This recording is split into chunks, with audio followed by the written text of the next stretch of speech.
Jadi Bergson punya buku yang judulnya Laughter, tertawa. Katanya Bergson, manusia itu dasarnya sebenarnya lucu. Manusia itu satu-satunya hewan yang bisa tertawa. Ya mungkin kamu protes, di Indonesia ayam bisa tertawa, Pak. Enggak, katanya Bergson, yang tertawa beneran loh ya. Kalau sekedar bunyi kayak ketawa ya banyak hewan, tapi yang tertawa beneran itu hewan. Bahkan tidak hanya satu-satunya hewan yang dapat tertawa, tapi satu-satunya hewan yang dapat menjadi tertawaan. Ya, lucu. Jadi, lucunya di mana manusia itu nanti ada alasannya di belakang. Kenapa manusia itu kok lucu? Oke. Jadi itu hubungan manusia dan tertawa yang pertama. Yang kedua katanya Bergson, tertawa itu bukan emosi, tapi intelek. Katanya Bergson, tertawa bukan dari hati tapi dari pikiran.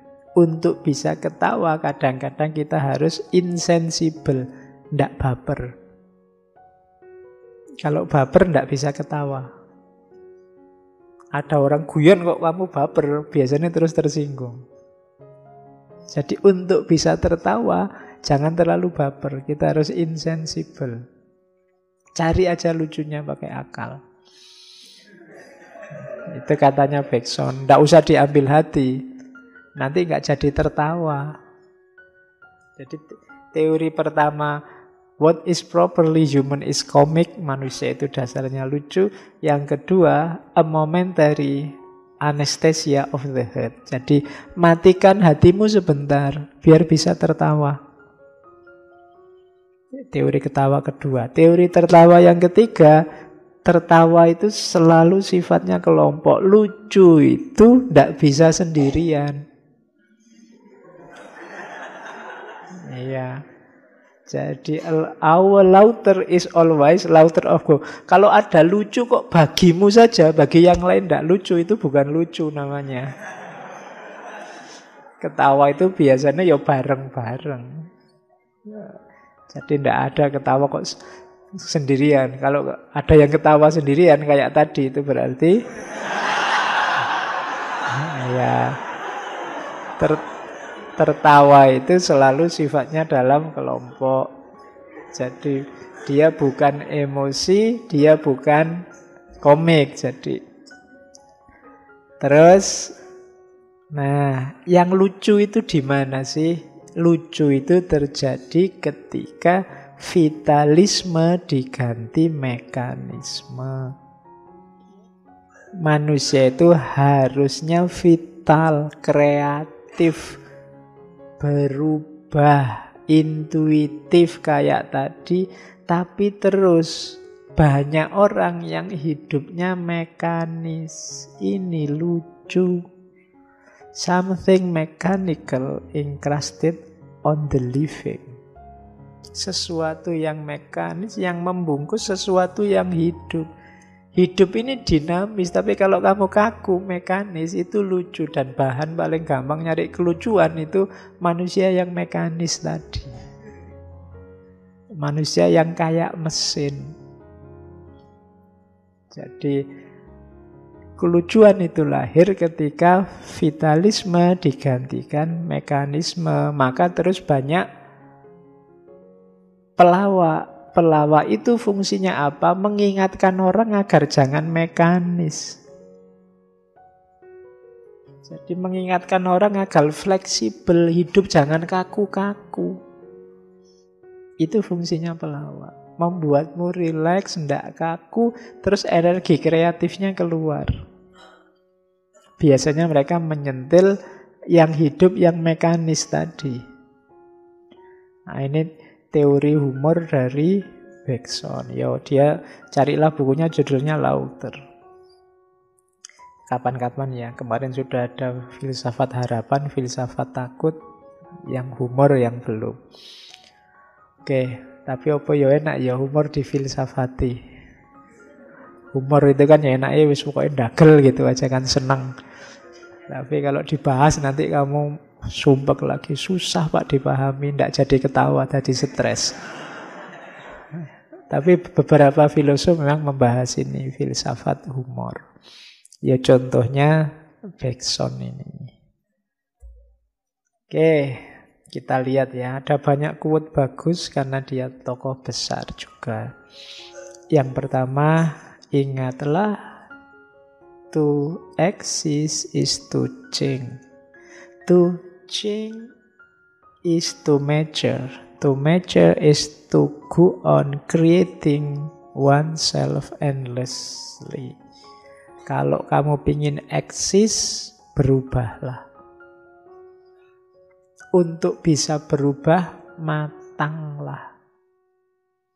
Untuk bisa matang, ciptakan dirimu terus-menerus. Berarti apa? Perbarui dirimu. Jangan mandek. Itu namanya kamu matang. Mandek merasa sudah, itu kamu bunuh diri. Kalau kamu merasa sudah, berarti kamu selesai. Tidak eksis lagi. Jadi ciptakan terus-menerus dirimu. Jangan berhenti, jangan puas dengan kondisimu saat ini. Sebagus apapun kondisimu sekarang. Jadi create yourself endlessly. Ciptakan terus. Mungkin tiap kali kamu bangun, bayangkan ada sosok baru yang lahir. Yang tidak kayak kemarin. Entah perubahannya di mana, tapi berubahlah terus, matanglah dengan cara menciptakan dirimu terus-menerus. Kuncimu untuk eksis di situ. Kalau tidak, kamu akan jatuh dalam kerumunan. Dan kerumunan itu tidak dihitung. Kamu tidak eksis sebagai dirimu. Ini nasihatnya Bergson. Think like a man of action, act like a man of thought. Bertindaklah seperti orang cerdas. Berpikirlah seperti man of action, seorang yang jagoan, pemberani, dan bertindaklah seperti orang yang cerdas. Man of thought. Berarti apa? Beranilah berpikir, tidak usah takut. Tapi kalau bertindak, hati-hatilah, penuh pertimbangan seperti seorang pemikir, seorang filosof. Jangan dibalik. Kalau bertindak, tidak dipikir dulu, waktunya, ya kan, sakkarepe dhewe. Kalau bertindak, waktunya berpikir, penakut. Berpikir ini takut saya, berpikir itu takut saya, berpikir semacam itu enggak. Pikiran itu enggak ada efeknya. Pikiran itu satu-satunya kebebasan yang hakiki itu kan berpikir. Enggak bisa orang dihalangi saat berpikir. Jadi think like a man of action, act like a man of thought. Tapi begitu mau kamu wujudkan pikiran itu dalam kata-kata atau dalam perbuatan, hati-hati, pertimbangkan dulu. Jangan ngawur. Tapi proses berpikirnya jangan takut-takut. Baca sebanyak mungkin, nyari referensi sebanyak mungkin, diskusi, bahaslah sedalam mungkin, tidak apa-apa. Like man of action. Berpikirlah sedalam mungkin, tapi begitu mau kamu wujudkan dalam tindakan, hati-hati. Apakah itu omongan, apakah itu tulisan, apakah itu perbuatan, hati-hati. Act like a man of thought.